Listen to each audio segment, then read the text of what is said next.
Okay, if we're ready, we're going to call to order the meeting. It's a Public Health and Safety meeting. Today is November 19th. It is 6:02 p.m. We're in the East Annex. We'll do a roll call. Say aye if you're here. Carr? Aye. Aye, here, whatever. Klinker, here. Hill? Here. Fahrenwald?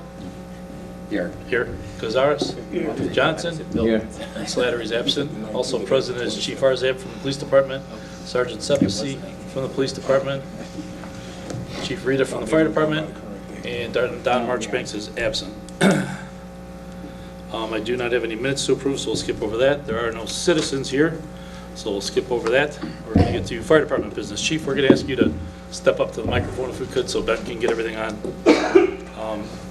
that. On the agenda under old business, there is nothing. Under new business, we'll start with the monthly report. You have two of them here.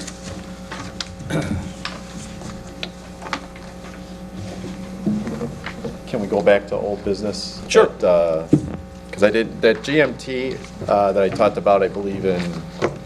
Last month, I think it was? Was it last month? Yeah. That currently, we missed the deadline for that Okay. due to a variety of reasons. The computers being down, the changeover in finance and everything else. So that deadline was hard at November 1st. So with that being said, I talked to our billing company regarding that matter, and she's looking into it. That may not even, there's a challenge to that right now, so that may not even come to fruition anyway. So if it does carry through, we have another opportunity to apply for that come, I believe it's June or July of next year. So we'll start looking at that. I'll keep an eye on that. That's going to, I'll look at that as we come into the next year, the first quarter of next year, and see where we're at with that. So I just wanted to make you guys aware of that. All right. October, you want me to go through the You know minute? what, I mean, we're kind of behind. If you just want to hit the highlights, I think we'll be okay. need to get So more detail. you guys have in front of you the October, minutes from the October meeting, and that's basically lays out what we did in September. Excuse me, 278 EMS responses, 109 fire. The breakdown for auto aid and mutual aid is there. I apologize, the medical reimbursement, the numbers for that, as Alderman Carr pointed out as I was handing out the packet, are the same for both October and November, so I'll double check that and I'll get you guys the updated numbers on that for the revenue. The September for fire recovery, $2,920. Our year-to-date total, $17,496.38. False alarm fees collected in September were $477.62, bringing that total to $4,077.62. The only real call of interest was out of town. It was an assist to Alecia for an apartment fire. Myself and the engine went. The breakdown for medical reimbursement is in the back there, so that actually should have been in October's packet, so I apologize for that. So I'll double check these numbers though and make sure that the medical reimbursement is accurate, and I'll get it to you guys if that's okay. Yes? Yep. Okay. The breakdown, and again, I didn't get the full breakdown as I did for November, yeah, it is. The overtime, as you had asked. Previously, the breakdown by the department is laid out on the next sheet, and then broken down by the subsequent weeks and the explaining, or the explanations as to what they were on overtime for.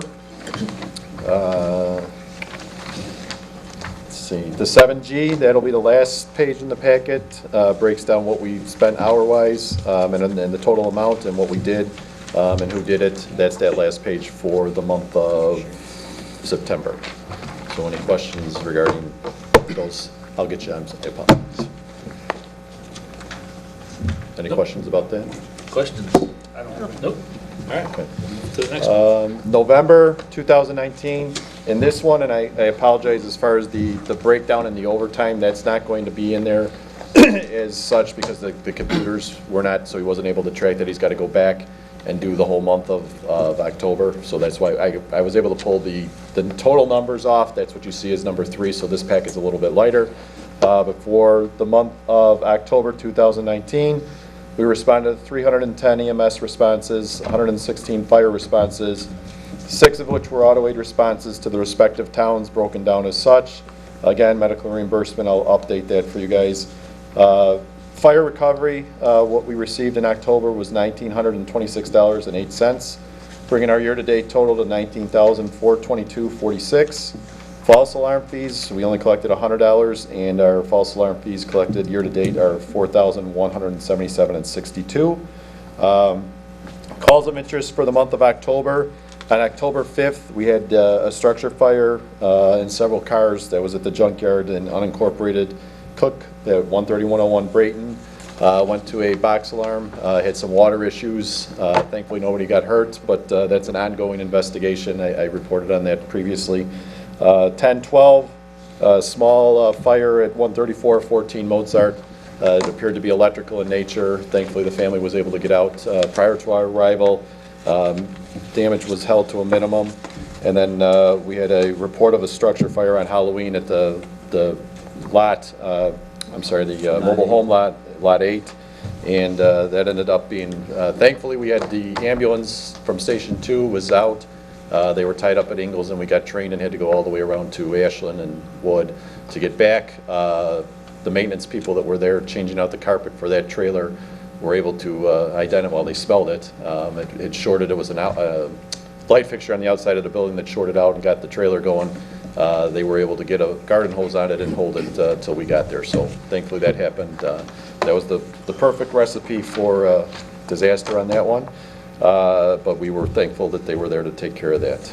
General information, we participated in Pub Ed with the schools for Fire Prevention Month. Chief Rita participated in Mavis 22-24's conference regarding the closing of Metro South, held at Mavis 24's headquarters. The first one that we had, I think I reported on, was pretty insightful. We had a couple of the hospitals and some of their representatives there. This one was a little bit smaller, but we have another one scheduled for December to continue to discuss the impact it's having overall on the area as a whole. And it, obviously, as we come into the winter months and the weather is going to be what it's going to be, potentially slower times, response times to and from, and then back to town.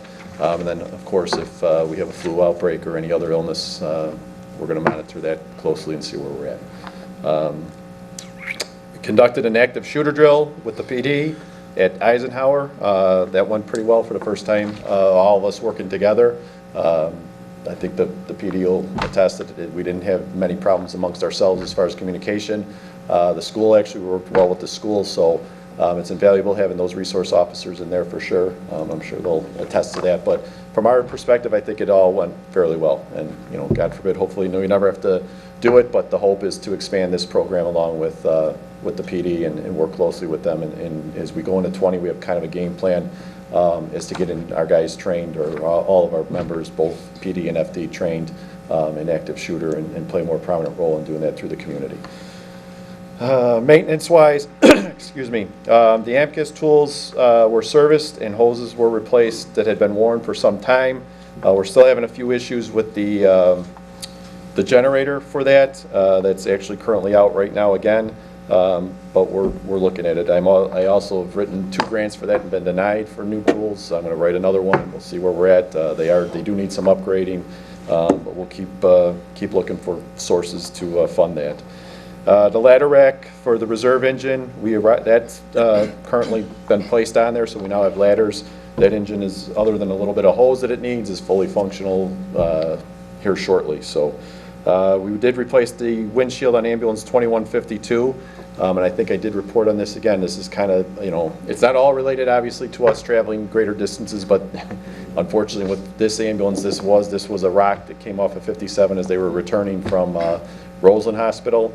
It's also that ambulance has had brakes and 3 tires replaced since we've had to go farther distances. Again, I won't say it's all related to that, but I think 2 of the tires are definitely, the brakes probably they wore a little bit sooner than usual, and the windshield definitely was. So again, it's an increase in maintenance cost as well that we're seeing as a result of us traveling farther.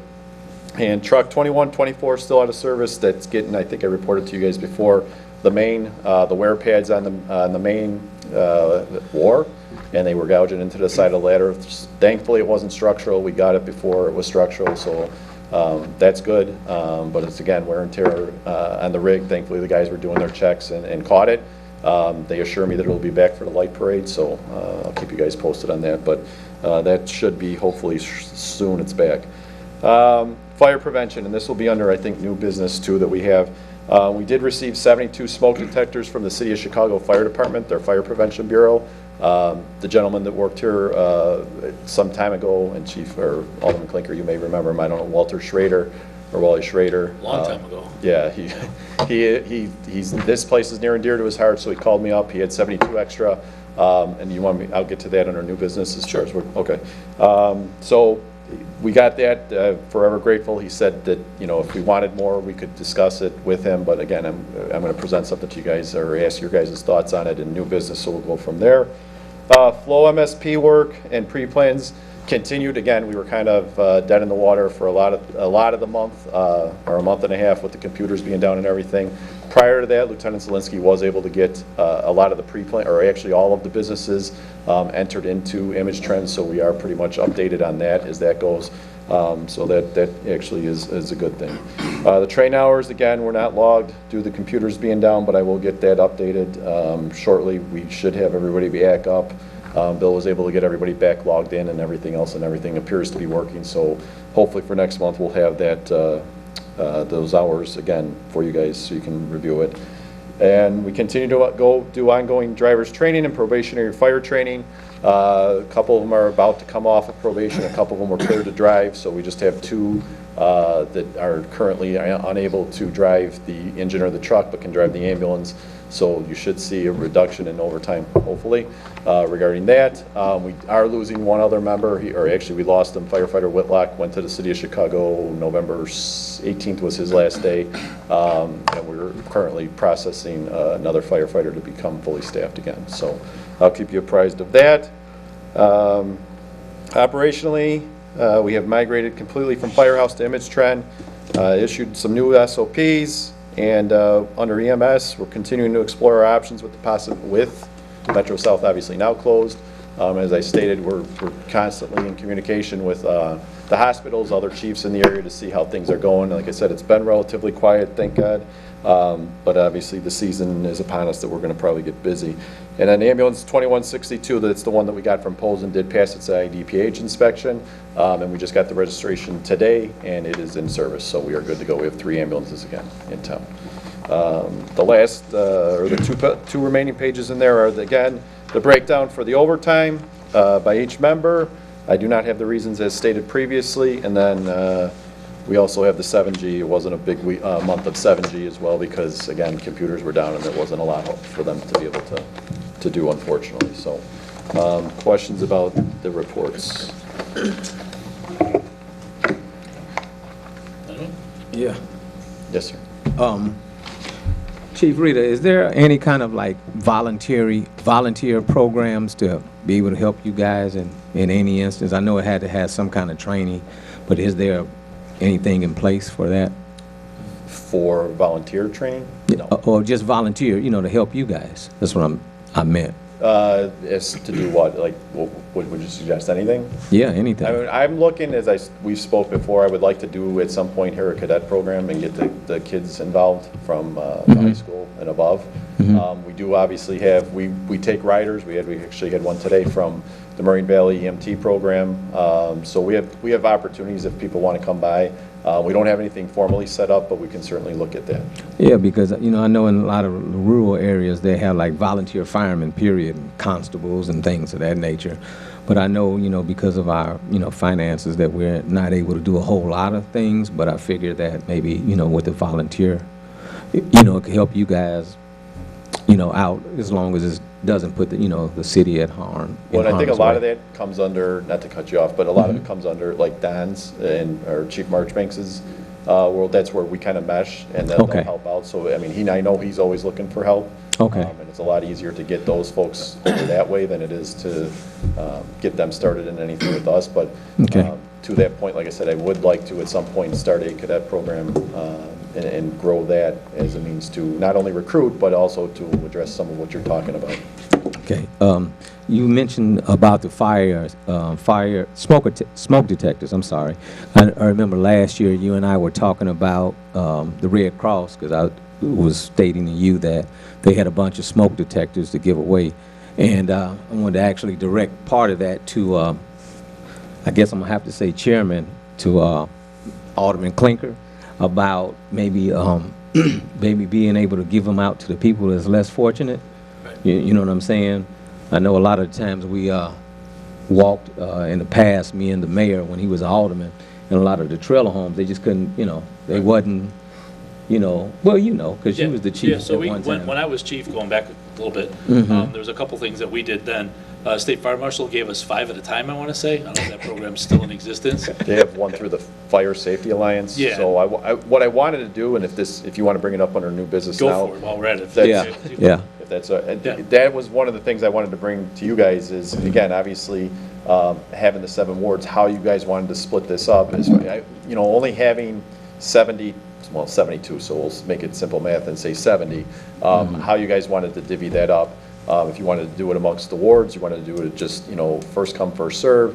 I was kind of going to wait and see, and if there was something that you guys had done previously, what worked, what it didn't work, and kind of build off of that, because I didn't want to take too many on and not have a means to be able to distribute them. Well, as I was saying, what we've done in the past, I got 5 at a time from, I want to say it was State Fire Marshal, I'm not sure.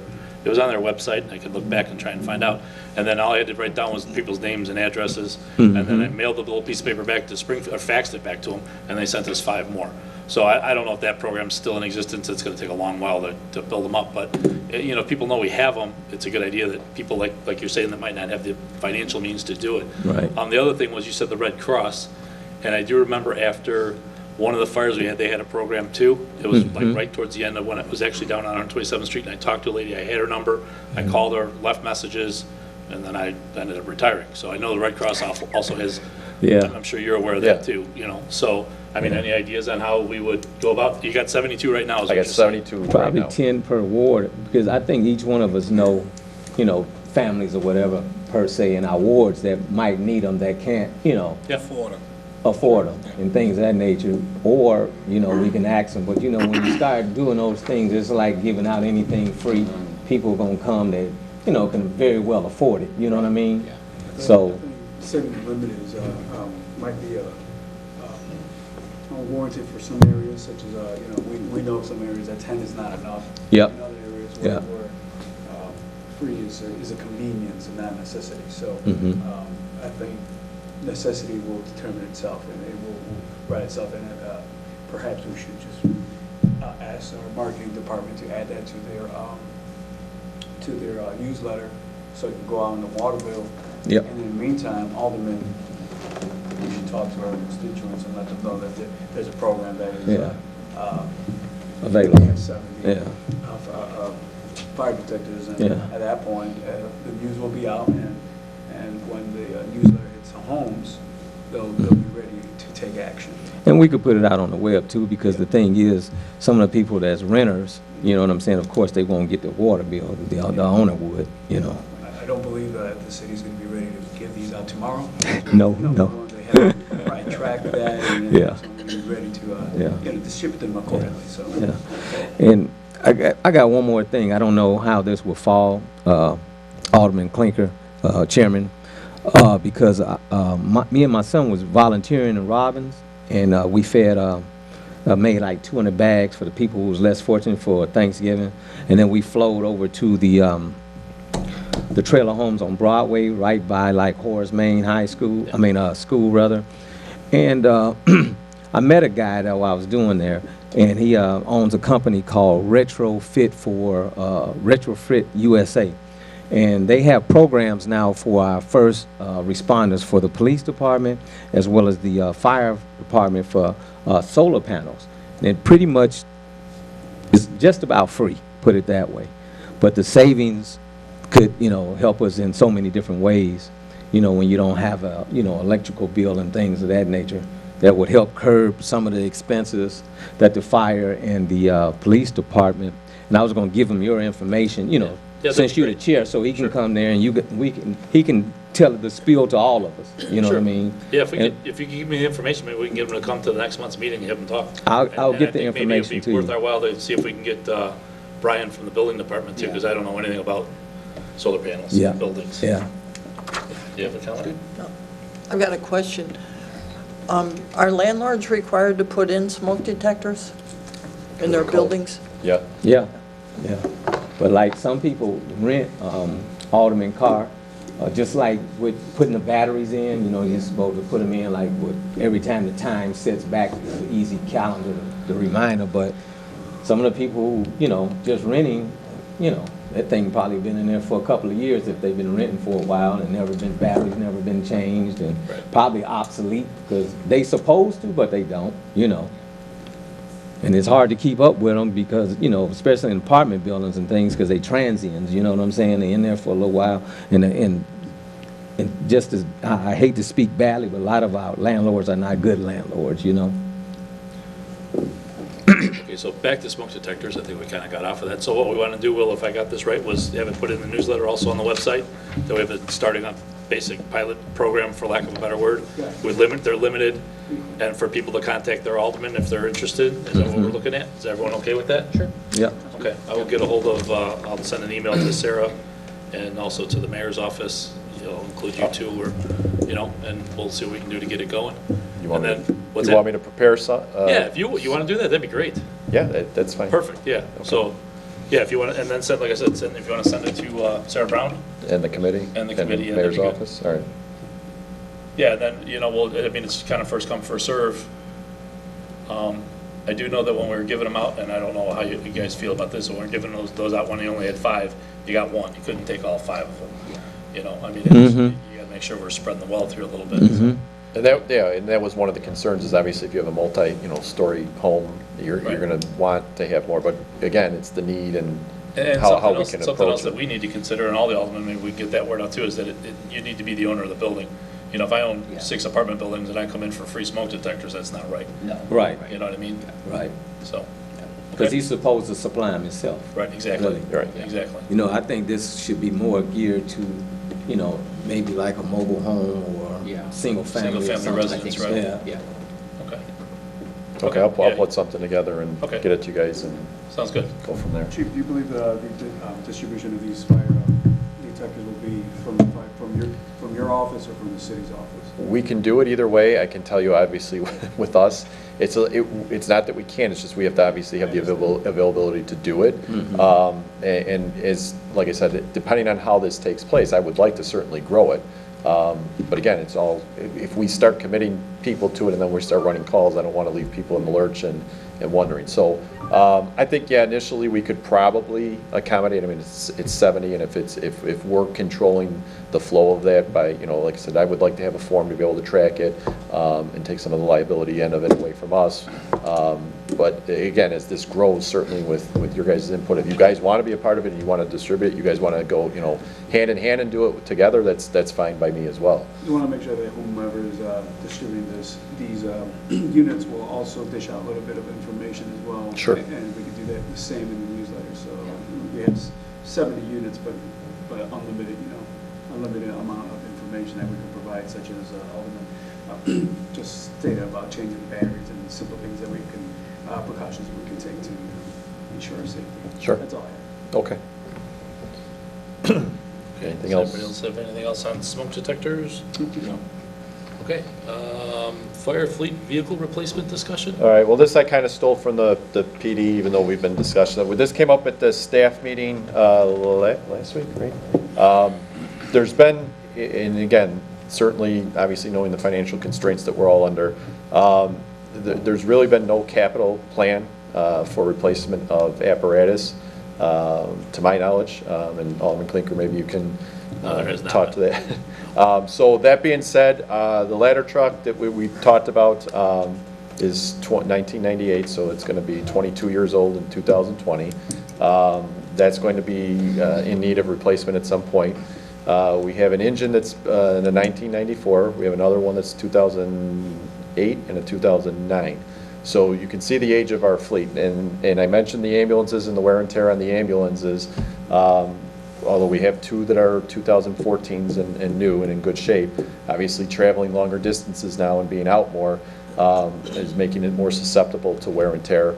The ambulance that we just took from Posen, when we made that deal, Metro was still open, and we did not, obviously, we had not planned on some of the things that took place. So that being said, we're looking at a potentially large overturn in apparatus with no real plan. And I certainly, like I said, I understand and respect the financial constraints that the city is under as a whole.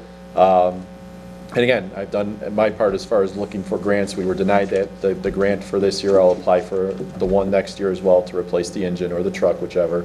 But again, I think that going forward, we should be looking at, and again, this is probably more for finance as well, but as we come into appropriations, again, looking for guidance as to if we, your guys' recommendation, or if you think this is worthwhile, we should be probably creating a plan, a capital replacement plan, not only for apparatus, but again, we have 2 buildings that are pretty old and are in need of repair.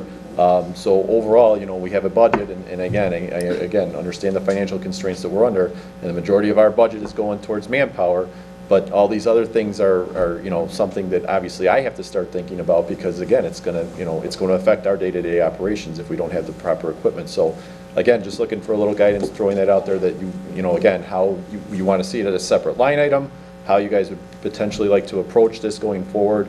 Again, I've got some ideas that I'm going to present certainly during the appropriations, but just looking for feedback again from you guys to see where, as we go forward, how we should be looking at this. Well, I got a couple of just thoughts and questions, I guess. I think we're all aware of the need. It's probably a pretty big ask overall that you need to make, and we clearly don't have the money to do it fast.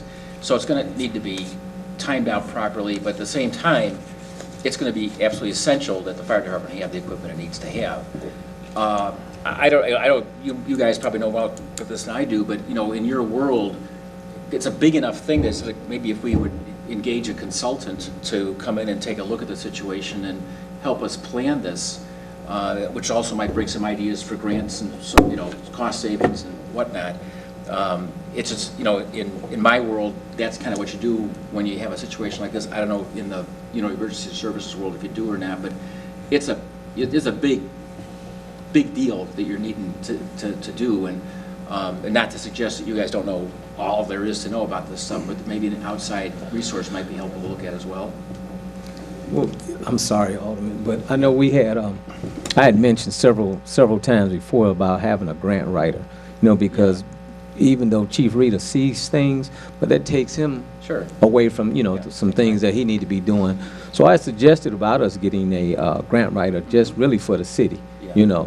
but paid per grant, Right. you know what I'm saying? Because we got too many people just riding the clock. Yeah. We had one rode the clock for 3 years and wrote 1 grant, Yeah. So what I'm saying is if they got a percentage of whatever grant they wrote, then I think they'd be more eager to write grants. Sure. If I'm getting paid by an hour, willy-dilly. But we also can mention a few things for appropriations, so we can at least have it on the books, you know what I mean? Yeah. And try to measure out what is, what the other cities, since we're in an intergovernmental agreement, Right. you know what I'm saying, and take the things that we need that's the most necessity, you know what I'm saying, and put it forth. Yeah, sounds good. I think it's a good idea to give our chief different options here. Right. We did have a grant writer that worked purely on commission, like, I'm going to say 5 years ago.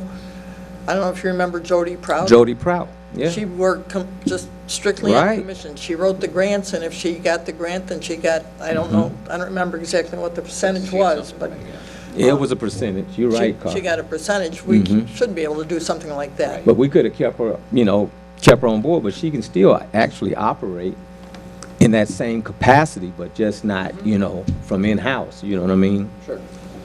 And she wrote quite a few grants for us. I think with as much money as we need, I think we could get a grant writer in-house that would work just on commission. It wouldn't just be the fire department and the police department. It would Right, be- for the whole city. Yeah. Yeah. I think a grant writer would be something that a consultant Yeah. would be able That'd be to great. determine whether it's efficient or not. Yeah. So number one would be. That probably would be something kind of that's pretty much into the finance committee now, I think, in terms of Yeah. actual, but I think we should recommend that to them or whatever. Yeah, we we'll do. put that in the minutes that we're Okay. recommending that they hire a grant writer and pay them, as Alderman Johnson said, by what they bring in, Yeah. Yeah. a percentage. And I'm a member of the finance, so if you forget, Jim, I'll definitely bring it up myself as well. Yeah, and Chief, just as I've said to you independently before, the city is strapped, there's no question about it, but my feeling is that the two halves of emergency services are absolutely critical, and it's the last thing we should not, that we should defund. We should really, this is the area that we need to, we need to hold the line. No Speaking doubt from about an it. ex-insider, we're talking a lot of money. I mean, Yeah. I'm sure you guys in the police department are in the same boat. I mean, that truck that was from 1999 is probably well over $1 million to replace now. Right. The engines are probably close to half of 500,000. 350 to, yeah, Yeah, you depending can on go what you upwards, want. yeah. Right, yeah, Right. exactly. And you don't want to buy the bottom of the line things, because then you have the bottom of the line problems. Yep, Yeah. You know, you're I right. mean, we got one of those engines was a grant back in 2008, the other one the city purchased. So, yeah, okay, so I will make a note in the minutes that we're going to recommend that from this committee, that we hire a grant writer, and pay per grant, an in-house grant writer, okay? Is everyone okay with that? Sounds good. Okay. Anything else on this from anyone up here or from Chief? I think we understand the importance. I do think, as Alderman Fahrenwald said, that, we need to get the word out to finance too, and between Alderman Johnson and I, and, I know you've been to finance and talked about things that you needed, and I know we talked at our meetings that you're gonna only ask for things that you feel you need, not necessarily want, because, Yeah. you understand the financial constraints, and I believe the police department does too. So, we're still working on trying to get revenues from upstairs. It's getting better, but we still don't have really a clue on total numbers that came in this year, and it's already, it's almost the end of November. So to be able to project it, and that's finance's deal that they're gonna have to deal with, so, okay? Yes, sir. Okay. If there's nothing else on that, the last thing that you have under you is the resolution. What did I do with it? Yeah, and you guys, I believe this was brought up, or this is the first time through this committee, correct? It was brought directly to the council meeting. It's a That's right, yeah, resolution okay. adopting an update of the Cook County Multi-Jurisdictional Hazardous Mitigation Plan. Right, and- This was in place 2014, it was before I was chief, so it had to be 14. Yeah. So basically, this is just a renewal of the exact same agreement, if I'm correct? Correct. There's a few things, and just a little backstory to this, and this was kind of, and I think it's because Alderman Klinker's name was on the last document for the upgrade, so they just said, here, fire chief, you take care of it. But that being said, it's more or less, there is no financial, it's just to be able, if there is something that goes wrong, and we do, or there are federal funds out there, that if this plan, if we are participating in this plan, that we are then able to get those funds. Eric Alvarez, obviously from Robinson Engineering, worked on this with me.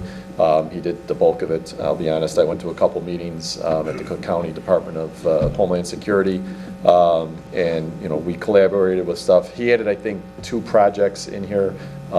He's got the overall plan. That's the overview that's in the packet that you guys will be voting on. But as Alderman Klinker said, this is just an add-on or an addition, like I said, to the 2014 document, and it's just to say that we're going to participate in it, and obviously that we're then available to receive funds from the feds should something happen, whether it be flooding, whether it be tornadoes, whatever the case may be, that we have that ability to get the federal dollars back. If we were not participating in this, or we do not do it, then we're not eligible for it. Will, I don't know if you want to see this or not, but pass it around, but, Go ahead. yeah, I'll let you look at that. But, so I think what we're looking for here is a motion to approve it and send it to the full council. What's that? Hasn't the council already approved it? No, it was brought up at the last Yes. council meeting or the one before, and then it was brought up through the attorney's business, and then somebody, I want to say it was Kevin Donahue? Somebody thinks said it's got to go through a committee, Okay, so it so came it's back already- to us. Yeah. And I texted the clerk earlier in the day to say, does this have to go through 2 committees? And he said it's a renewal, and he wasn't really sure, and I said, okay, here's my suggestion, if everyone's okay with this, we'll approve it, hopefully, Right. pass it through, send it to the full, it's already on the agenda for tomorrow night's council meeting. And then if someone's got a problem with it tomorrow, we can deal with it through there, okay? I'll make a So, motion. the motion was made by Alderman Johnson, second by second. Alderman Carr. All in favor to approve this and send it to the full council for approval, say aye. Aye. Opposed? Can I keep this for a read? Sure. Okay, then Yeah, it's actually in your packet also from the November 12th council meeting, if you go back through it. I know that Chief and I were having a hard time finding things because of the computer. I just actually found that this afternoon and sent it back to him, so, okay. So we're gonna, the motion's passed, that'll go to the full council for approval. All right, do you have anything else, Chief? I believe that's it for me. Anyone else have any questions or anything for the fire chief? No? Okay, Thank thank you. you. We'll move along to the police department.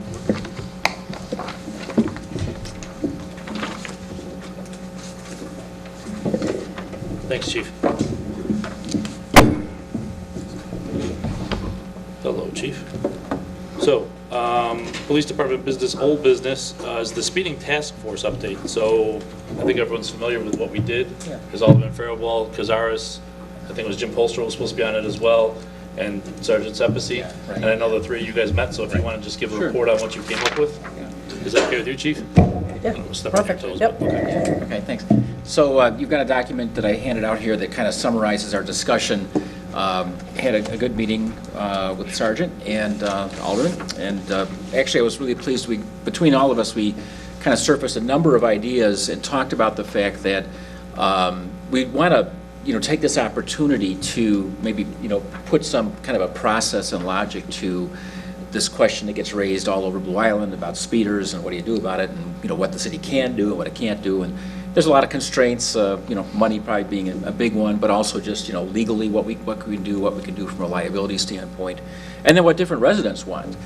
Some residents want speed bumps, some don't. So there's all kinds of issues there that we don't want to just kind of come up with a quick solution and then find out we wish we'd done something different. So. What we did was, and I'll just kind of run down this list real quick of ideas that we kind of put out on the table. Just put out their speed cameras. They're just not allowed in a situation like that, so that's really off the table. Speed humps or speed bumps. I think, as we all know, I think they're pretty much discouraged by Public Works. I think we all understand it's an issue in terms of snow removal, and that there are questions there. But we don't think it should necessarily be completely off the table, although it would be beginning the installation of anything like that carries with it the issue of expense. Yes, sir? I was going to let you finish about the Okay. speed humps, but I have just Sure. something to add Okay, to that. Sure. So there's the question of expense. There's a question of, on a given street, again, do the residents want it or don't they? And there ought to be a process for determining that. And then it should be, if we were to do it, it's not something that we could do a lot of. It's just too expensive and too many issues. So then how do you determine, where they do and where they don't go? So it's got those issues. Speed signs, the little electric signs, on the side of the road that tell you how fast you're going, as opposed to the speed limit, is a way of, slowing traffic down. It costs about $3,500 to $4,000 per installation. So again, they're not cheap. They do give the police department a record, at least, of what's going on. They can see when speeding is occurring, so there's something to be said for that. Again, their use could be limited. We need criteria there. We talked about, quote unquote, an obstacle course, either through the placement of like giant flower planters somewhere in the street, or actually, bumping out the curb at the end of the street so that, people couldn't. The issue here in particular on Florence is it's being used as a shortcut between Western and Vincennes. So if you make it less attractive by having people actually have to really slow down somewhere in the street, then that would discourage that. Sergeant had, I thought, a really good idea, which is restricting turns to discourage shortcuts. In the case of Florence, it might be that you would not allow left-hand turns off of Western at a certain time, or right-hand turns off of Ashland at a certain time, or Vincennes rather, at a certain time, to just make it, prohibit that. There'd be other ways of getting to the street, but it'd be less convenient. And of course, there's always selective enforcement, placing officers on the street at given times. A little hard to do because you don't know when the problem is occurring, but if you can figure that out, then that certainly is an option, although the police department has limited resources. So anyway, we put all these out on the table, and we talked about it, and between the three of us, we didn't really have a definitive answer, of course. So we talked about maybe putting together some kind of a town hall meeting. Obviously the issue arose in my ward in Florence, so I would clearly want to include them, but we'd like to maybe do it here, just have a discussion about this issue, see what what the residents think about it, get some input, and also a chance to educate interested residents about some of these constraints that we legitimately face. And it's not just we're saying no for no reason at all, but there are issues with all of these solutions. And we thought that might be a good next step. So that's kind of where we are. Alderman, you had a question? Yeah, I know with the speed bumps, I want to say during the local administration that a vehicle had went, was speeding, hit the speed bump and went airborne. And I think we caught some lawsuits from behind it. I think that's the reason why they don't do even recommend the speed bumps anymore. But I know like in Chicago, They had like like you said, the planters in the middle where you Yeah. had to slowly go around. Right. Yeah, that might be a better way, right? I Right. kind of like that Oh, you're idea. talking like the traffic circles or whatever, where they actually build the concrete thing in the center? Right, and have flowers and Right, trees. you gotta go up and go around it, yeah. Yeah. There really, yeah, and of course, in Florence, there really isn't room to do that probably, so there's that issue too. But And then yeah. they got what you call them, they started in Paris, but I know Michigan has a lot of them, turnabouts, Yeah, right. things of that Yeah. nature. But it's a hard situation because I have issues. We got stop signs, we got speed signs saying, hey, 25 miles an hour, whatever. They just don't obey it. No, they don't. Right. You know what I'm saying? So you can have 900 signs out there, you know, but until we can get some more funding for some more, you know, police to go down there, because I would like them for it to be down there in my area on the weekends. Because them young guys just, with them chargers and things, just blowing right through there. And I got kids, you know, the rec center down there, they're just playing and carrying on. They don't pay attention to cars. No.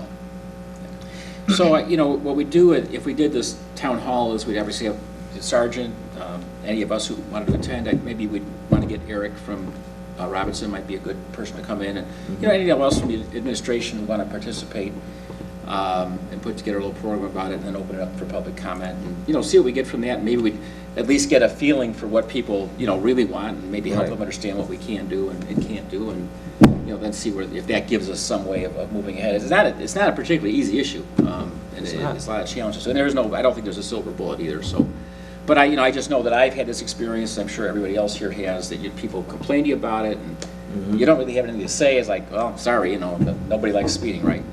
So it might be helpful to all of us to develop some options, and maybe, you know, an actual document that could be provided to people saying, you know, here's the issues, and here's how we deal with them. So if, you know, if there's, yeah. go Two ahead. questions. One, I think you already answered this. You've already contacted the gentleman that started the petition on Florence Street, and he knows. Yes, I had, He knows that you're working on it. Yeah, we had Okay. breakfast. I had breakfast with Yeah. him afterwards, and he was very pleased. He was very happy with, you know, that we're working on this, Sure, and so sure. that was good, yeah. Yeah, I thought I read that someplace, but I just wanted to Yeah. make sure so that people don't think we're not doing anything about it.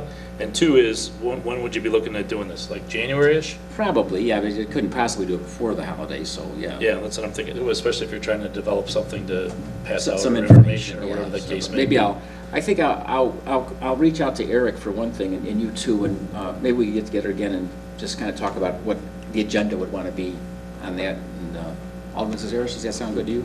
That does. Yeah, okay, so that's kind of where we are, and Okay, we'll move so, on in that direction then. I'm new to all this stuff, so there's nothing that needs to be, other than just we're having a meeting. Yeah, I think That we're means just, nothing that's legal, there's no decisions, there's nothing being We're voted not on, asking and you that to kind of know. stuff. So I think once you guys come up with that kind of thing, maybe we can go through the mayor's office or whatever to pick a date. And Yeah. then we'll also be able to have it put on the website, maybe put in the water bill, Facebook, whatever else we can to get the word out to people. right. Yep. So that, like you said, because I think that was one of your concerns, is that you guys aren't the only ones with the problem. Obviously, you've got problems, I know I do. Everybody does, yeah. You know, that way anyone and everyone that wants to know about it. So maybe we should shoot for Maybe even early mid, February, I given. was gonna say mid to end of January at the Yeah, best. something like Okay, that. so right now you guys are gonna work on what you want to come up with to do this with, and then we'll try and pick a date and work through the mayor's office. Okay, good. Everyone agree with that? Yep. All right, thank you. Awesome. Thank you. Okay, up to you, chief. New business, monthly reports. Okay, thank you, Alderman. So I have two reports here, and I may add additional information because after these were written, obviously, I may have some more additional information depending on what the topic is. So the first one, Officer John Chicarillo still remains off duty with a duty-related injury. Letter B, in reference to the active shooter drill at Eisenhower, like the fire chief had said, it went well. Just to add to it, we had a role player that was neutralized by the armed school resource officers inside the school in less than 3 minutes. Okay. The classrooms that should have been evacuated based on their ALICE procedures and training were evacuated in under 4 minutes, and a police and fire rescue task force was established and inside the school treating casualties in the warm zone in approximately 5 minutes. The drill concluded and all classes resumed 30 minutes after the drill began. So as the fire chief had said, this drill went very well on all aspects. Letters C, D, and E, there's even more update. These are our probationary police officers. So the first two, Raul Rodriguez and David Fox, they have since passed their shadow stage, and they are now on solo patrol on their shifts and continuing their probationary period. And D, with officers Doolin and Fragoso, Sergeant Sepisi and I actually attended their graduation on Friday in Decatur, Illinois. So they did graduate the academy, and they are now starting their field training program with their respective trainers. And then Officer Holloway, he is due to graduate the week before Christmas. So that is still on track. The monthly reporting, which is the attachments that we always have at the end of the package, which are A, B, C, and D, are the clerical totals, the sworn personnel totals, the monthly stats, and the incident count reports.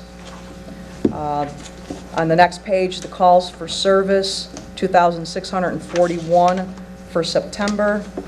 1,330 were calls for service by the officers, and 908 of them are self-initiated.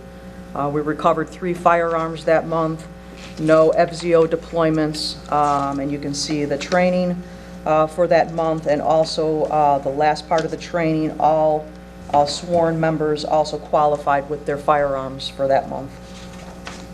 The next page is the overtime. Spelled out there for you, $16,063.77 for the month.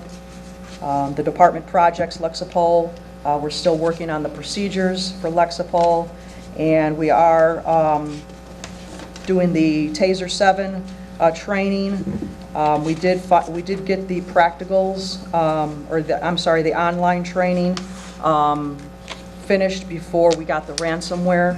And now we have the virtual training and the practicals that are going to be scheduled in the next couple of weeks. Yes. So hopefully by the end of the year, the officers that are going to be trained on Taser 7s will be trained to roll out on January 1st with those new tasers. And the server replacement began. Obviously, all of you know that about the ransomware. Also during that, our camera system throughout our entire police department, inside and out, we had a catastrophic failure. It's about 15 years old. It just stopped working. So we went ahead and we got the approval to purchase the new system, and it took about 2 weeks before it was up and running, and we are back to a brand new video system for the police station, which also included our prisoner cameras as well. And then for the radios, I'm going to hold off on that because that's actually one of the motions in this packet, so I'll hold off on talking about the police radios.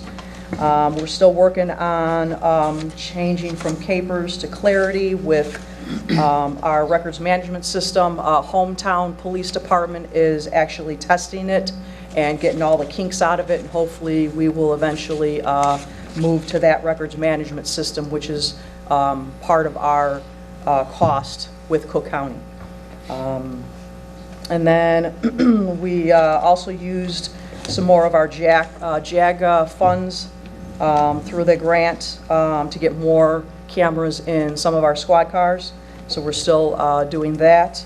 Number 9, you can see our patrol fleet, which ones are optional or operational, which ones are out of warranty.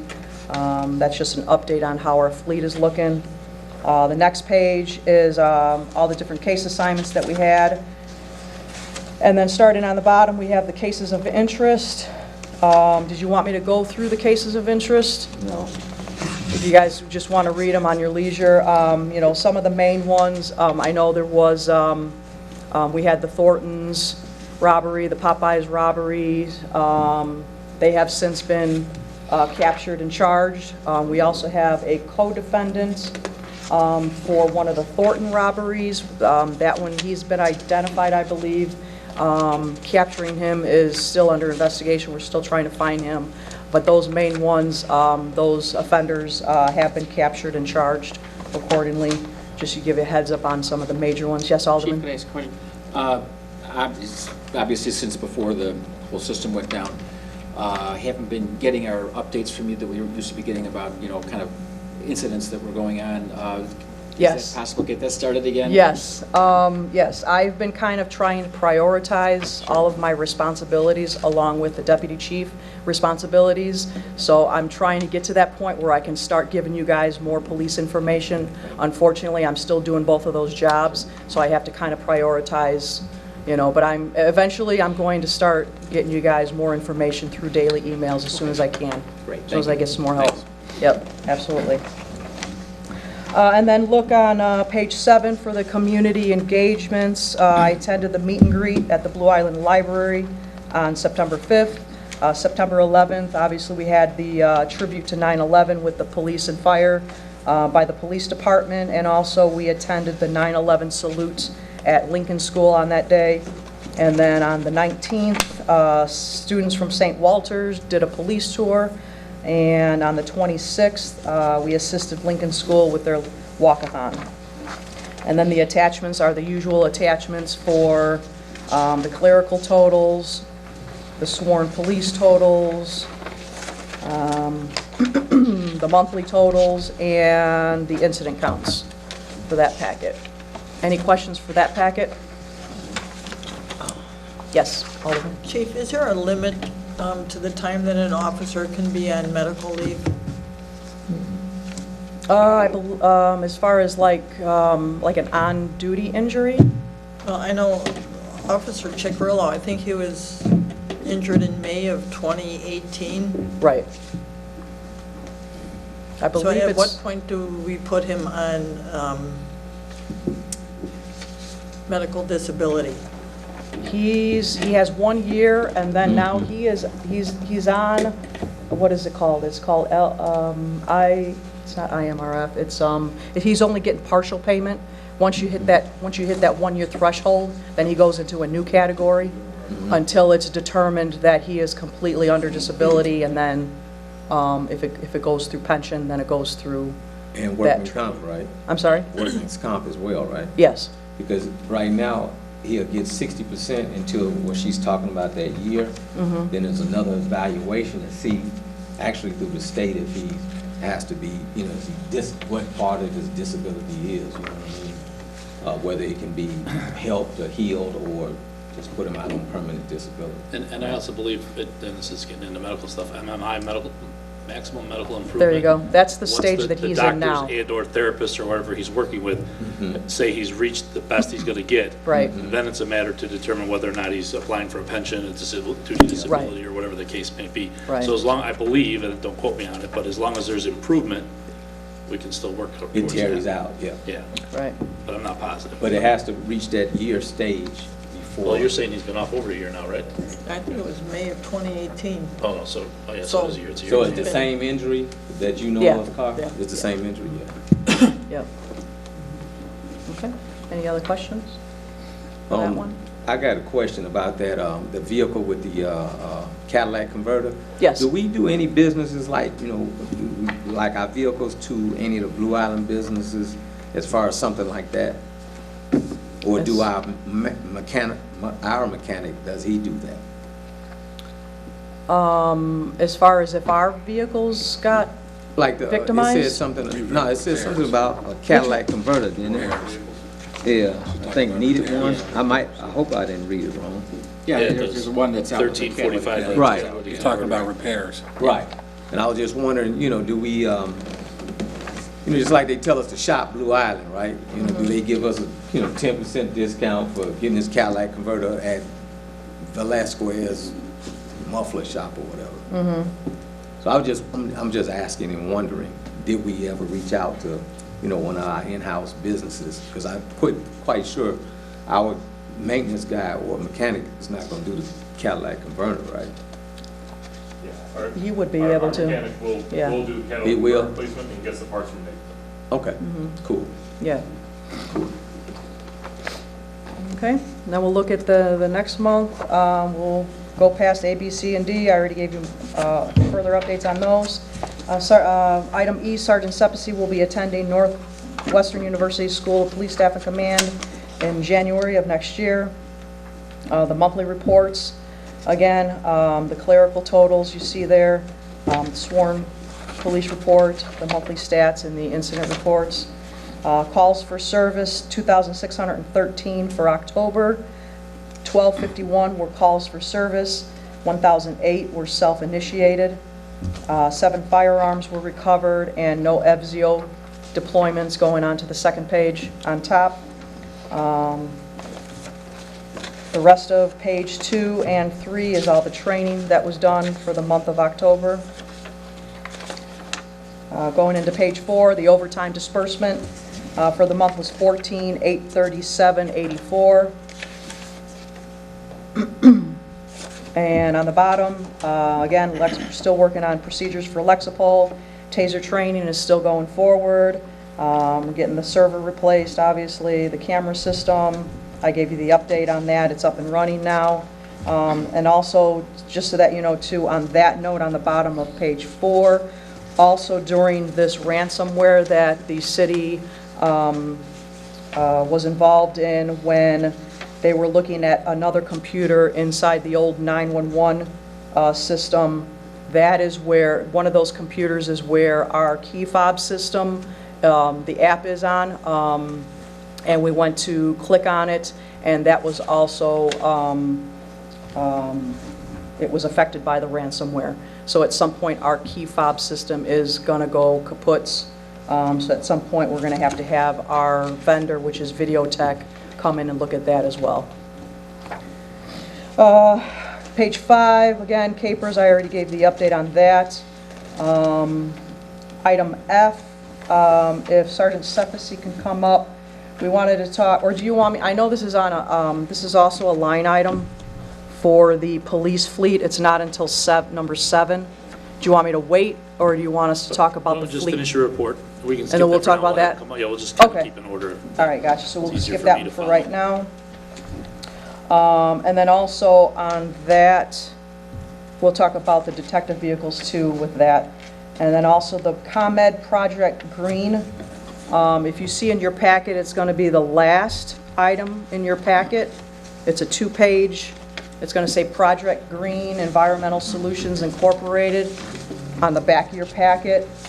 We had, along with Mark Miller from the city, he helped us move this along. We had Project Green come out and take a look at all of the lighting inside and out of the police department. They did a complete workup, and as you can see on page 2 of that, it would cost $10,742 to upgrade and update all the lighting for the police department, and through Project Green, it would only cost the city $913.50. So we haven't had time to actually put this on the agenda as a motion to pass it or anything, but I just wanted to give you a heads up that we've been working on this, and I'll probably have it come up on the next meeting where we would hope to be able to pass it to get all of this stuff done. So just to give you guys a heads up on that.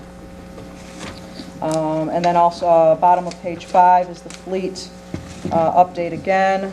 And then page 6 is the case assignments for the detective division and also the cases of interest. And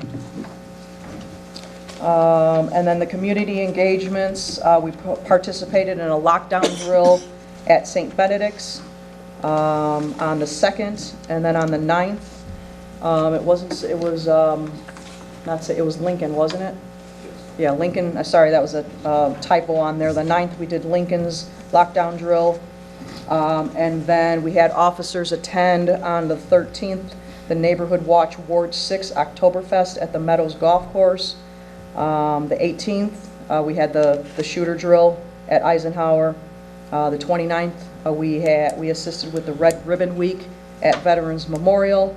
And then we also had trick-or-treating at the police department on Halloween. And then the 4 attachments to that report. Any questions on that report? I got just a statement, I guess, per se, directed to the chairman. Chairman, what do you think about, you know, the green package that she was just stating about the lighting and things of that nature for the $900. Should we wait until later, or should we try to push this through now? Only because I state that because sometimes we have a problem meeting and having a quorum to vote on it. Okay. Yeah, I mean, if someone wants to make a motion to pass it, you think it's a good idea, obviously. Because you said Alvarez already, Robinson Engineering and things were already. Mark Miller? I mean, Mark Miller, I'm yeah. sorry. Mhm. Okay. Well, It was similar to what he had done at the golf course. Right. Okay. Yeah. So we want to make a motion to approve it and send it to finance for their approval? Yeah. Yeah. It's got Yes. to go through finance and Yeah, it's got to spend go, the money. so Yep. that's good. So motion's by Alderman Johnson, second by Fahrenwald. Sure. Okay, thank you. All in favor? Aye. Opposed? Okay. Go ahead, chief. Okay. All right, so the next item is hoping for a motion to pass and then move to finance. It's called Frontline Public Safety Solutions Mobile Toolkit. We had gotten a brief presentation when we visited Cook County Dispatch in reference to this really cool toolkit that we can provide to the citizens of Blue Island. It's something that residents can register online for overnight parking, vacation watch, and conditional reporting from the police department's website. The toolkit offers overnight parking, vacation watch, directed patrol, condition report, pet registration, bike registration, business key holders, at-risk residents, citizens reporting, contact cards, and trespassing, so many other things. There's also a tool where if you wanted to include, there's 6 more modules that can be included as well, with an additional cost of $199 each for those other 6 modules.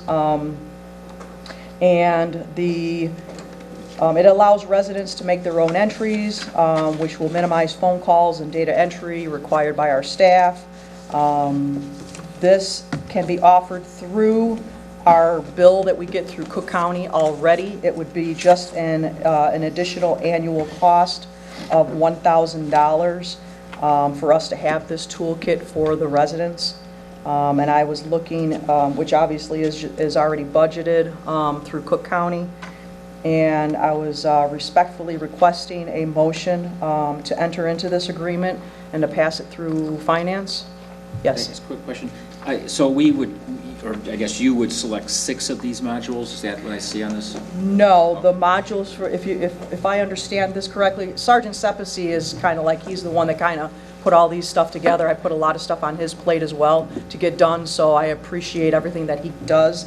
But the initial modules that I mentioned, the overnight parking, the vacation watch, all of those modules are with the $1,000 annual cost. If there's also 6 other modules that you can also add to it, but those would be an additional $199. But I think the ones that it offers just for the $1,000, I think is applicable enough for our citizens.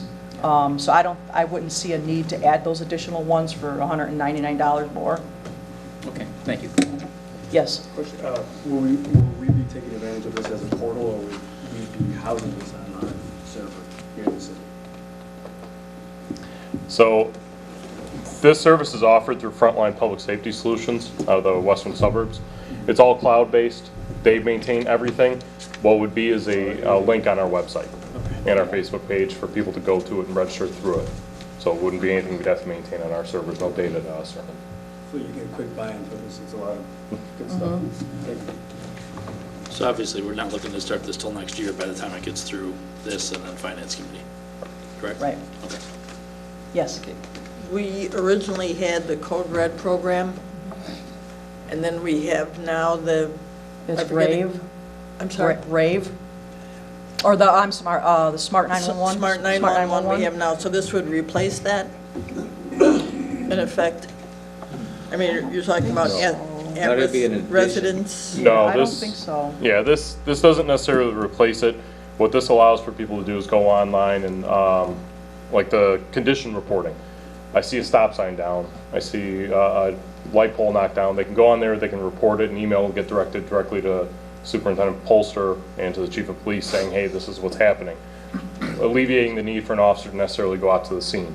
Or if you want to report that your license plates are stolen or some minor crime to that offense, an email would then get generated to the watch commander. The watch commander reviews it. If it has all the information they need, no further action taken, they generate a report number and copy all the information over. Sort of like Waze, right, where you have live updates. Something to that effect. Same thing with the vacation watch. If any of you decided you were going to go on vacation, you want to enter in, I'm going to be gone from this date to this date. These are the conditions of my home where everything should be.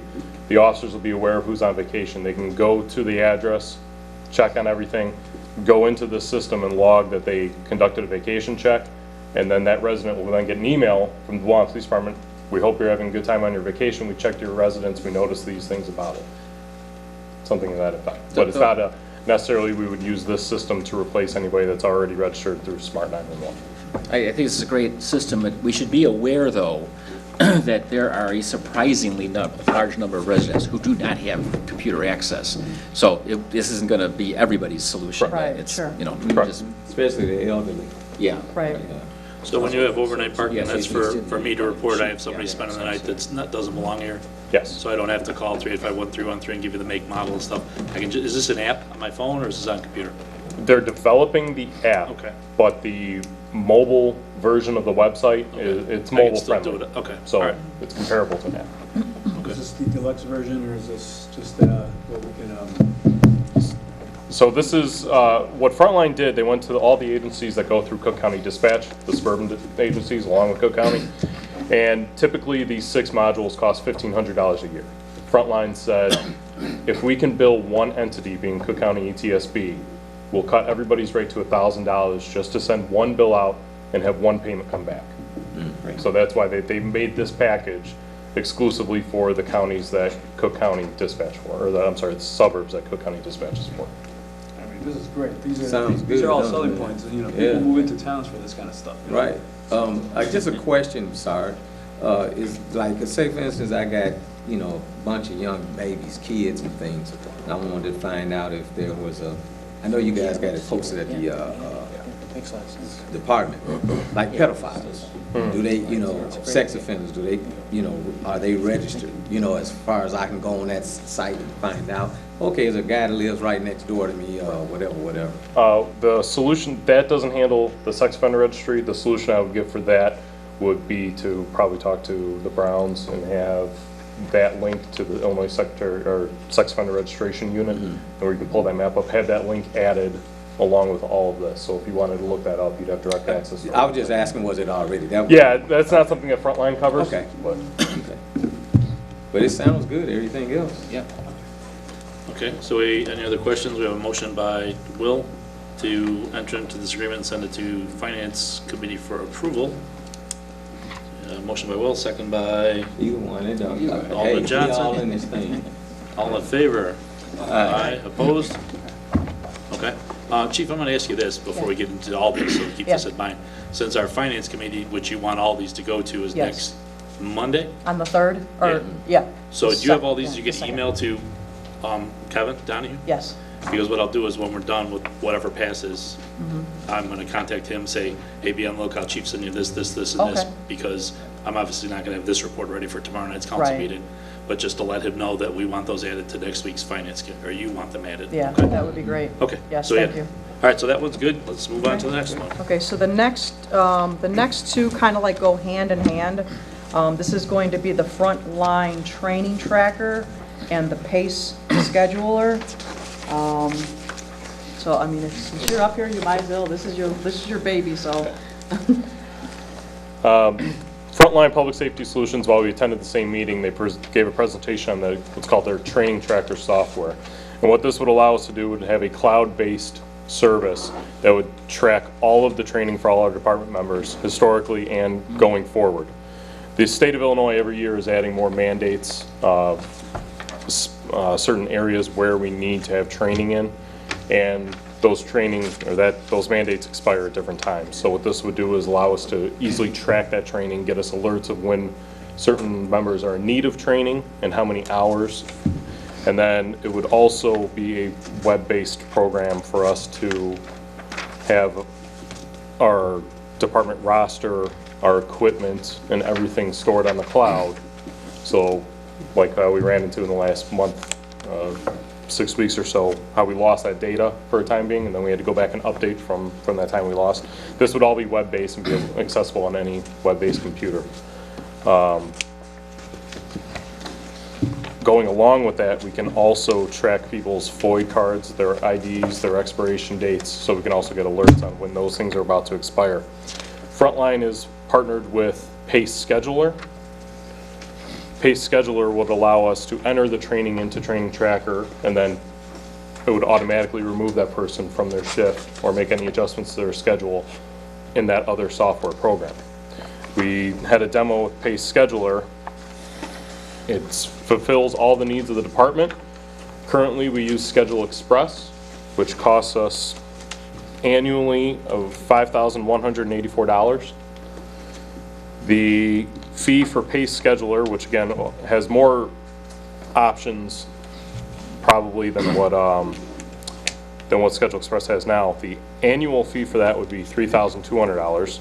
Savings. With a $300 integration fee to Training Tracker software, so the two programs can talk to each other. The Training Tracker software, for an initial fee, just to onboard with them and get our historical data and everything set up, would be $2,500. Annually after that would be $1,500. So the cost of those two programs combined would actually be less than currently what we're paying for Schedule Express. It'd be more of an upfront cost for next year by a few $100s to onboard, but then going forward would be a savings. I got a question, Sarge. Yes. Say for instance, is that a program, or maybe this program can help, say for instance, keeping up with the same thing, red flagging like the businesses when it's time for them to renew their license or whatever, you know what I'm saying? Well, going back to the mobile toolkit, what we had just passed, on there for the business key holder information, what that would do is officers can go basically with a setup form, go and get all the businesses enrolled in it, and then every 3 months or 6 months or annually or however often we decide, the owner would be getting an email telling them it's time for them to renew all their information. Okay, because the reason why I ask that and say that, because we don't have a great way of tracking it. I know I used to go through my ward myself and, you know, look at the business license and things of that nature.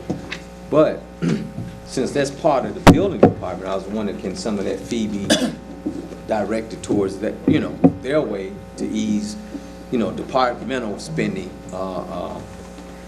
budget? And that's really a question for all of us, you know what I'm saying? I'm just asking what you guys think about it, because I know we had issues, because we had businesses that hadn't, especially when you rent from an entity, they wasn't telling the people that, oh, you got to go get your license renewed or even have a license, you know? So I believe the building department is on the verge of getting their own system set up. I'm not exactly sure if it's the same company or not. right, but I was just trying to see, well, you know, if it's a savings, it's a savings, you know? But if it's something that they don't have in place, that, you know, okay, you know, we spending hours and hours, like you guys just tracked $5 grand, and now we just got a savings of a couple grand. So can that still be split amongst the building department? Because that's actually the building department's job, finding out whose licenses, you know, are up, and not the police department. So I'm not really familiar with how the building department maintains their whatever, database records. I know Randy also is supposed to keep track of things as the city clerk. Yeah, I'm really not sure. I'm not doubting anything that you're saying about having to go look at things yourself. Yeah. I don't know if this is designed for that. Maybe you could help with that. I don't know if this is something that would be workable. The mobile toolkit isn't necessarily designed for keeping track of licenses, but we would be getting alerts on businesses that haven't replied to their updated key holder information. So at that time, we could probably forward that information to the building department and tell them that these businesses might So there might be need a a way to little work closer with scrutiny. it, but it's not going to be the answer to the building department Correct. having their own system. Correct. Okay, does that make sense? Does that work? Does Yeah, that- okay. yeah. I was just putting it out there. Yeah, no, trying to save money, I get you. Yeah. Yeah, combine things. Go ahead, Bill. Just what, it's probably an obvious thing, but I see there's terms and conditions like there always are. Does this get run through city attorney to look at that? Yeah, that that's kind of gonna, thing? yeah, we're gonna go through that next before it goes to finance. Okay. Yep. Sorry, 401 a file. you said there's a one-time fee of, stated of about $2,000. Yes. Where is that stated? Is that, I think I see it. In the options and recommendation section, training tracker has an initial setup fee of $2,500. Okay, thank you. I mean, we already spending twice that now, right? Right. Yeah. So in the long run, it's a savings. Yeah, and currently our training tracker is me sitting at a spreadsheet and checking about weekly the mandates to see who's up and who's not, so. Okay. So that's- This would make a little bit more automatic If he could be out there in the component. streets, you know, Or doing something else, or right? something else. Oh, okay, so he's not working his way out of a job, right? We're sending them to school next month, I hope not, Right. the month after. Any other questions for them on these two? No, that's it. Okay, so do we have a motion to basically do the same thing? I'm going to put both of these together since you Okay, guys sure. presented them together. Does that work? Unless somebody wants them separate. They kind of go That's together. fine, just do them together. Okay, motion by who made the motion? Johnny? Second by who? Will? I'll take it. And all in favor? Aye. Opposed? All right, that brings us to police radios. Is that next? Yes, okay, thank you. So I know we had mentioned this before, that the radios that we have now are going to be no longer, the shelf life ends, no longer going to be serviceable when they break, things like that. So I know we've been kind of keeping you guys apprised of that. So we've been talking with the director of Cook County Dispatch, Martin Bennett, and he was able to get 21 radios for the police department at no cost. Was it a grant that he was getting, or some type of a dispatch grant? So with that being said, since they're able to get us 21 at no cost to us, we would have to actually come up with another 9 radios. And we've even decreased that number than the radios that we have now, because all of our full-time staff, they actually are assigned to a specific radio and they take it home. They have to personally take care of it, maintain it. We've reduced that number to only 30 total radios that we would need. So now it's going to be assigned to them. They're going to be turning them in at the end of the day, and it's going to be handed out to another officer. There's going to be 2 officers that share a radio, so they're not going, so that way we can reduce that number of amount of radios that we would need. So with that being said, the 9 radios that we would have to pay for would cost a total of $46,960.56. And I also, if you can look at the last page of that packet, we also got an email from Executive Director Bennett saying that they're giving departments the option to purchase those additional radios to use the surcharge money that we get through that, and make payments that way to pay for those radios. And it would be through the remaining 3-year agreement that we already have with Cook County. Can I ask a question? Yeah, go ahead. Sorry. Just to refresh my memory, because I know we had this, we've talked about this before. We're kind of in a situation where we need to do this, is that Yes. correct? Yeah. Correct. Yes. Yes. Can we use drug forfeiture money for this?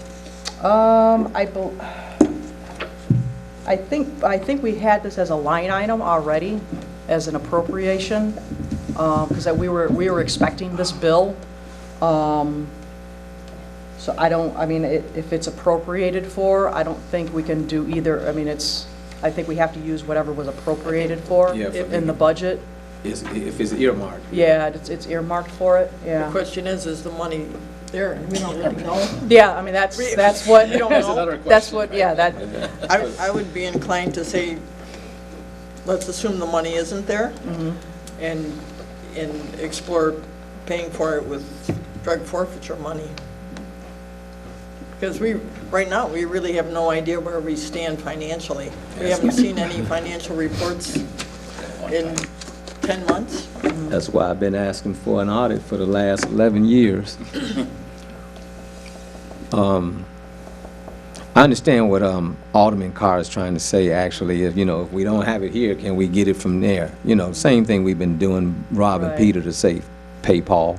Right. But if it's a way, if it's allocated and if the money is there, could it be replaced or could it even be bothered? So that in the next, that's a legal question, actually.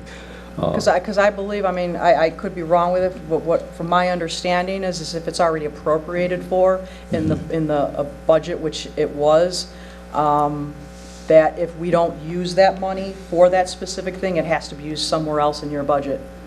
That amount of money that was appropriated for that. What I'm worried about is the money has already been used on something else.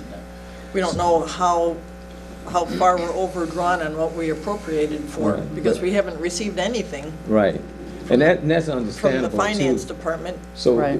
so how can we do this, really, because it's time constraint, right? Correct. To vote on it and then put it in the process of the necessary people, the lawyer and finance, to see where we're at.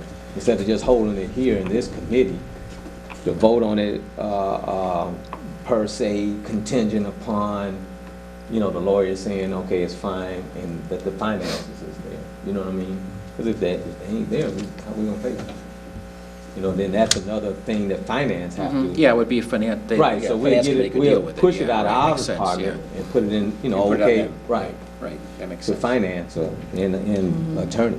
So let me get this right, because now you're putting a lot of stuff on me to write down. I'm sorry. That's I'm okay, I sorry. got it. We need to get that dragon speak for you, so when, you know what I'm saying? So it's already typed out, Well, brother. what you're saying is, so you want to make a motion to approve it through this committee pending the lawyer's approval and whatever Finance. financial Finance review. Yep. Well, obviously, we're going to pass it to finance And then committee. they can look at But we the want them motion. to know that our concern is if we can pay it through drug Exactly. forfeiture, or, Or do we have it? Right. Which we, like Candace, Alderman Carr said.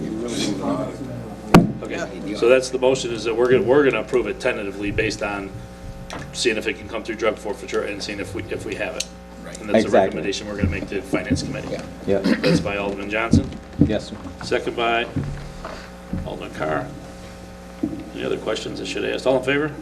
Aye. Opposed? Okay, Thank you.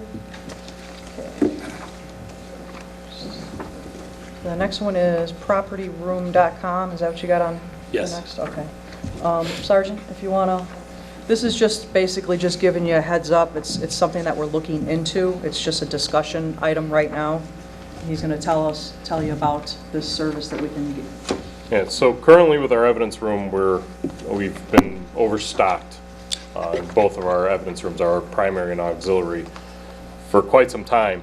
And there are processes that we're supposed to go through in order to get rid of our abandoned excess or turned in property, not necessarily evidence, but abandoned property that has been turned in. Part of the conditions by law is that we need to auction the property off and have postings and a lot of things that manpower, all things considered, the way things are, probably would tie up somebody for quite some time given the amount of evidence. Propertyroom.com works with several police agencies, and most notably the Chicago Police Department here, where they will actually basically send tags to the station, tell us what property you have, send the list back to them. They will come and pick the property up, list it for auction. We will get half of the proceeds from it, which would probably be more than what it would cost for just manpower hours to pay somebody to put this together and actually be successful doing it. Because I don't know if we have the means necessarily to be doing online auctions or even hosting a giant room here.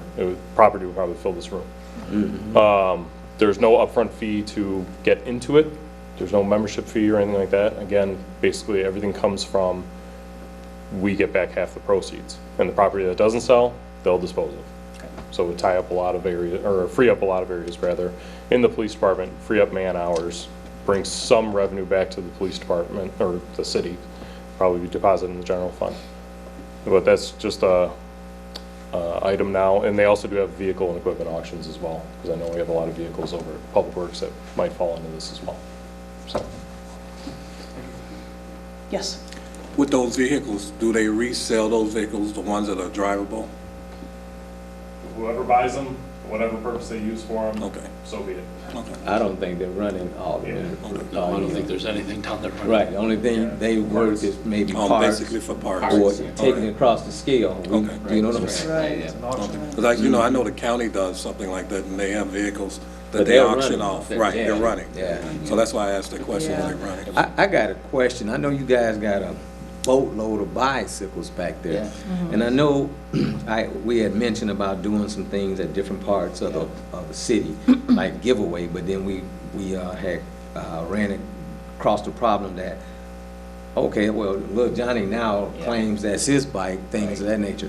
Is it somewhere we can, maybe give them to like a organization somewhere outside of Blue Island in the same manner, maybe an auction or I have whatever? someone for you.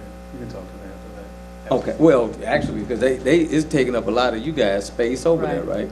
So that's a, you know what I'm saying, Will, so if we can talk about it I got afterwards. someone to Africa. To Africa? Yeah, that's Yeah. too far for you, let me know. Yeah, it's too far for me, but I understand it, brother. I know we're trying to disperse it amongst, within the city, but. Exactly.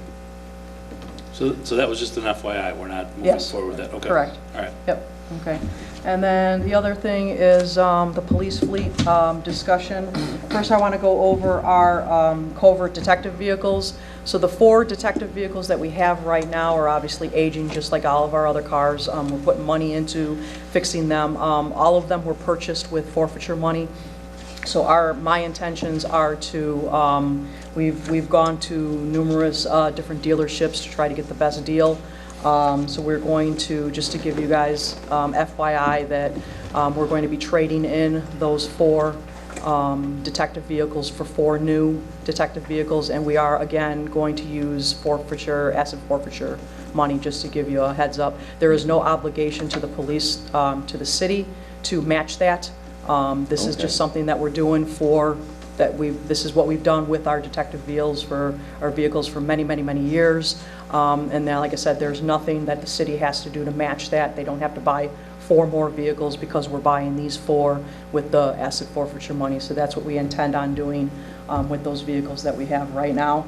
And it's also, when we purchase these with asset forfeiture money, we can't, they're only for police law enforcement purposes only.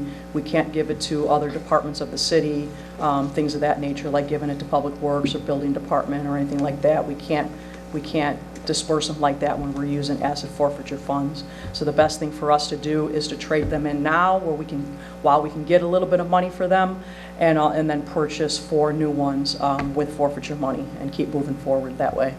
Okay, and then with that being said as well, Sarge, if you want to let them know, we also want to try to come up with a better way of trying to getting our squad car fleet a little bit more manageable, and also to be able to purchase vehicles,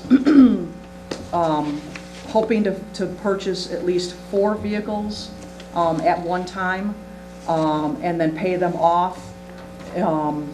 Pay for 1 vehicle each year, and then only keep them for so long, and then when they're still good vehicles, we can then give them to Public Works or the Building Department, and that way they have halfway decent vehicles coming to their departments once we're done with them and they're not suitable for patrol use.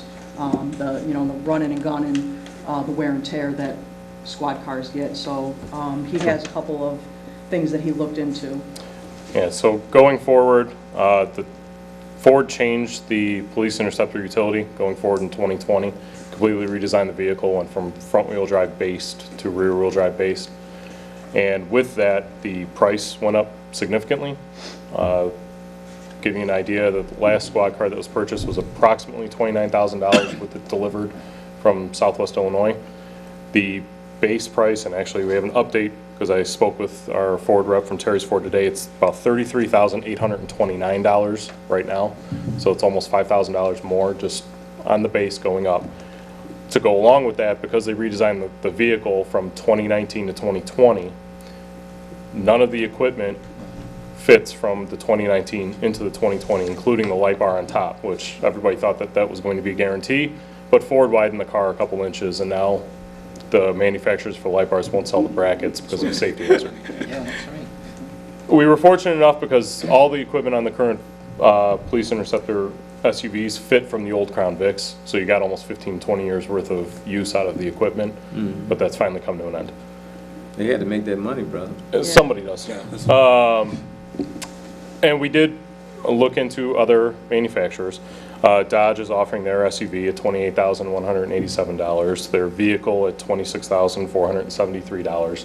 Again, every one of them has an approximate outfitting cost of about $10,000. That includes the equipment, the graphics, everything in it that we need, the cage, the seat in the back.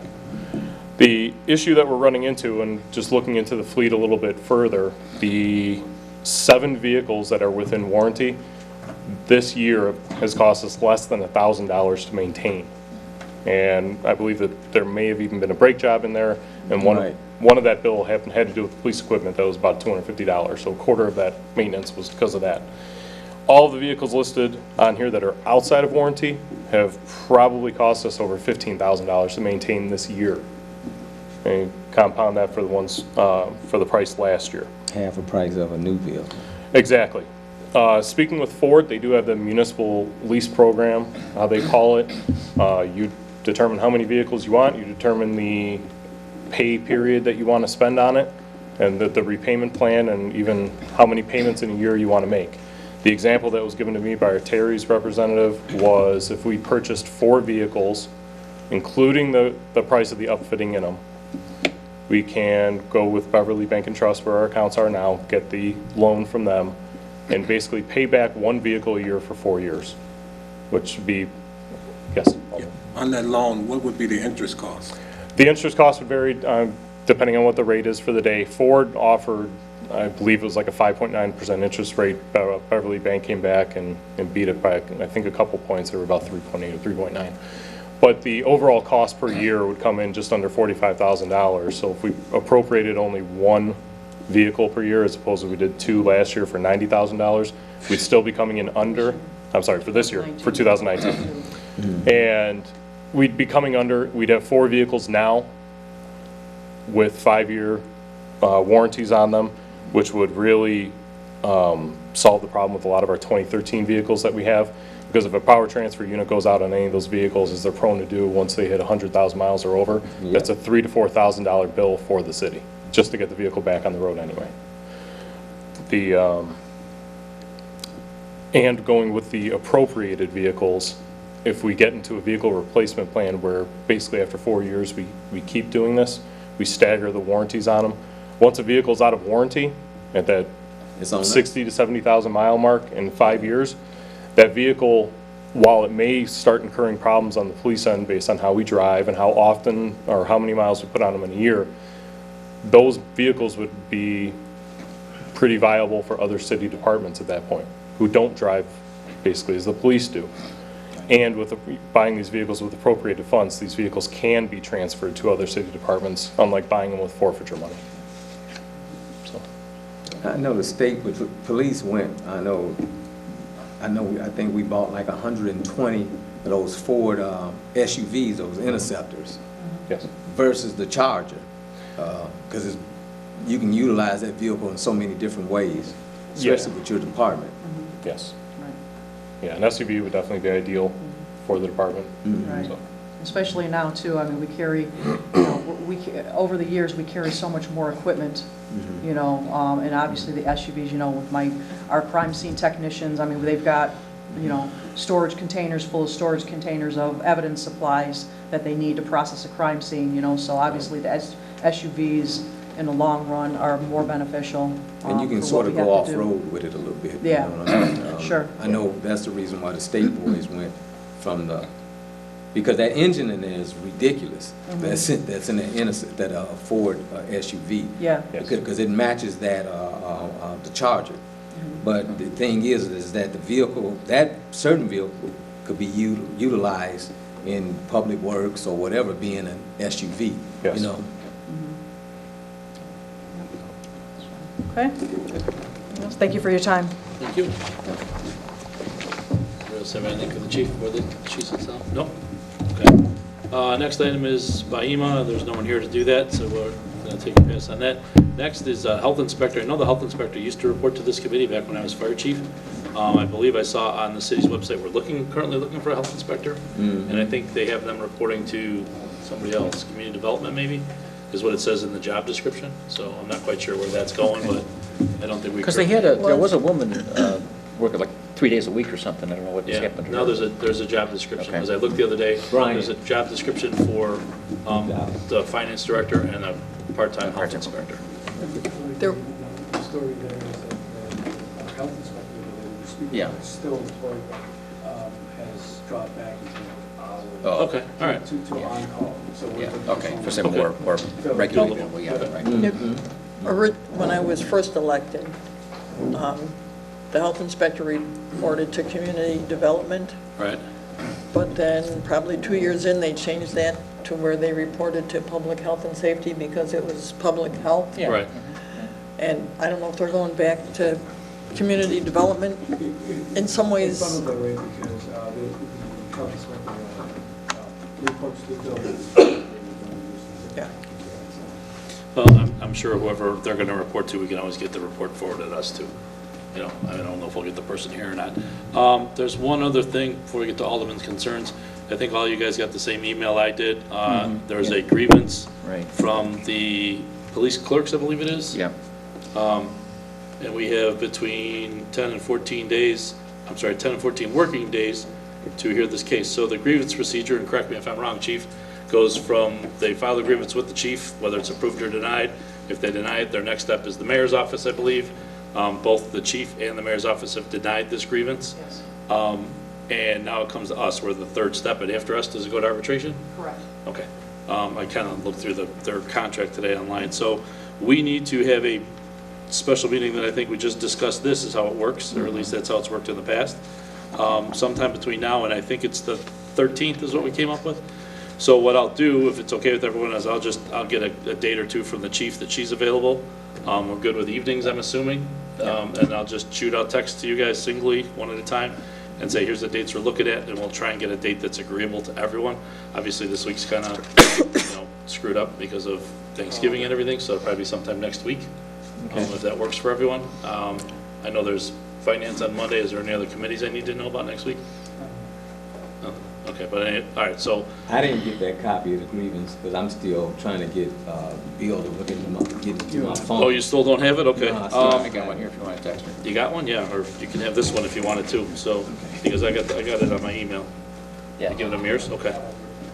All right, so that's what I'll do is I'll talk to the chief and see what days, because you have to be there, and then their representative has to be there. I'll contact, is his name Ken?